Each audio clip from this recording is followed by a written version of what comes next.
Welcome to the Conversation Room with Armstrong Dixon. A place where complex financial topics become simple conversations. Yeah, today we're going to talk about liquidity events and what that might mean for a family. Well, first thing I like to do is take big words and make them simpler. Liquidity, what's that mean?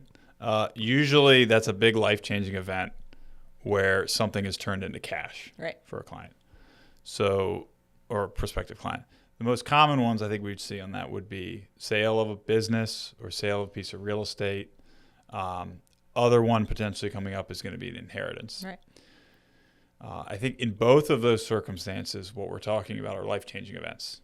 If it's a business owner, they've spent probably more time over the last few decades with that business than they may have even with their friends and family and kids, just the nature of how we work. So selling that is going to be one of the biggest financial decisions of their life. So that liquidity event, taking a business asset, turning into cash, is a life-changing moment.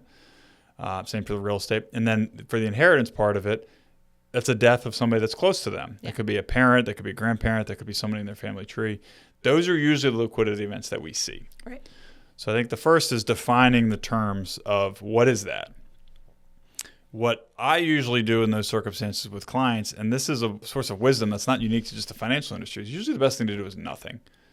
Because in any of those circumstances, that's a huge event. Right. So when we're in high stress environments, we're likely to make poor decisions. Right. So establishing some space, maybe a year before you decide, okay, my wife died, I'm going to sell the house that I was in. Mm-hmm.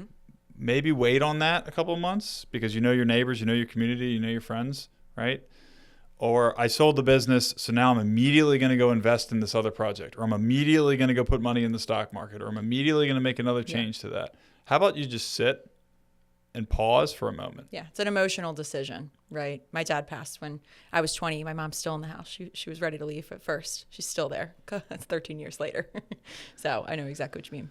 Yeah, and the ripples of something. I appreciate you sharing that. The ripples of that are huge. Of just the impact that has on your mother, and then on you, and your brother, and then other family members. The impact of that is huge, and it's as an advisor, what we want to do in circumstances like that is have them understand that a pause is important. And it's okay to wait for a period of time.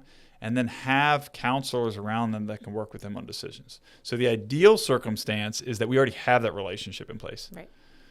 So Katie, as you know, we have a limited number of families that we work with in the firm. And part of that value proposition is we get to know them very well. So we know the players, we know the people involved, we know the circumstances. So that when that does happen, there's continuity in place of we already know both spouses. Right. So the spouse needs to now make decisions about, do I sell this house? In the case of the death we're talking about, we already have a relationship with them. Right. We oftentimes get introduced in the reverse scenario where something just happened. Yeah. That can be more challenging, but our approach is effectively still the same.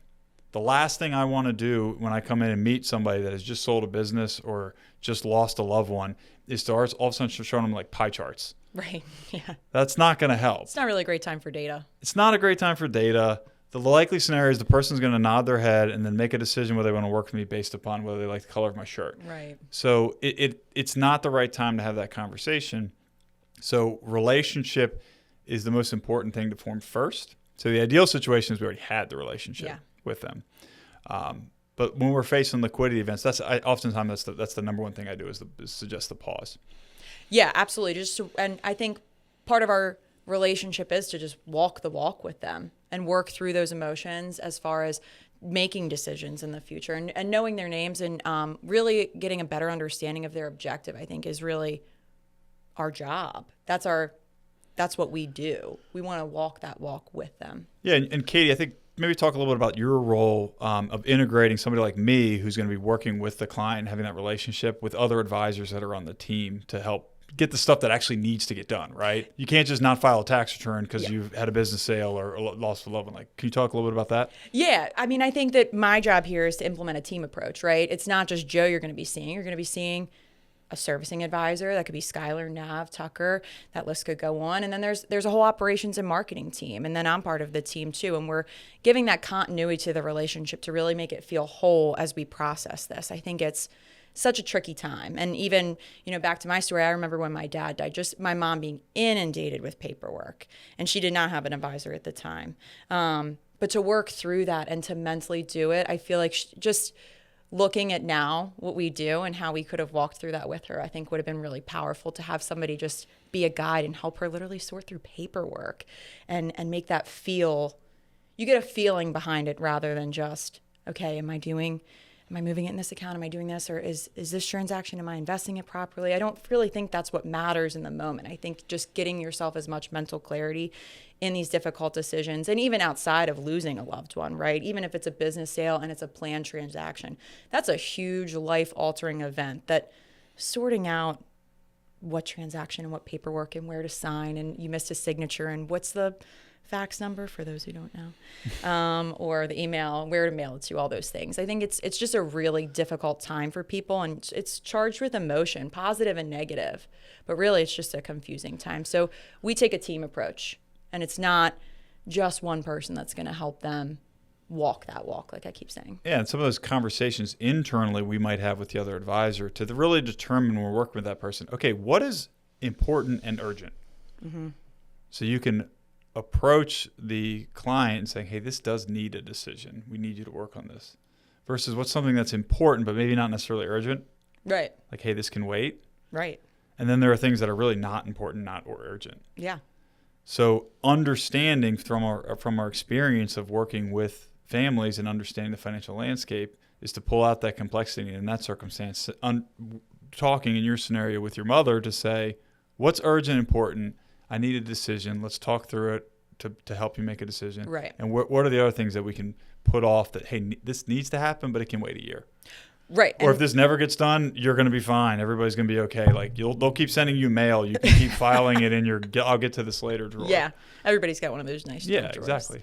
But I think to make it full circle, right, you're talking about simplifying it for somebody and building that relationship with somebody. And I think that's what we all feel like our job is more than just financial transactions. It's really building that relationship and understanding exactly what that person wants and needs out of these major events in their life. And the business sale might be, hey, I've been waiting for 10 years to sell this company because I really wanted to buy this hunting property that's somewhere we wanted to go and build a house on, and this is what we've been kind of dreaming about forever. Okay, cool, let's go do that. We've been talking about it for 10 years. That's kind of a different decision, right? That's a fun thing of this pent up, hey, I've been waiting for this moment to do it. Mm-hmm. But then to be the thinking partner to understand where that gets in the line of excess risk. So you're being the one in the room to say, that's great, go do these things, but maybe not get over your skis and overinvest in one property or overbuild the house to do it. Who's going to step in and do that?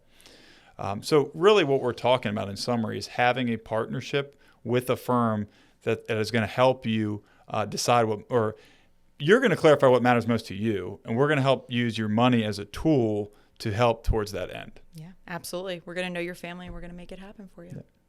Well, thanks for joining us today in the conversation room. Katie, this was a lot of fun. Yeah, this was great. If you guys ever have any topics that you want to join in the conversation with, send them to info@armstrongdixon.com, and we're looking forward to our next one.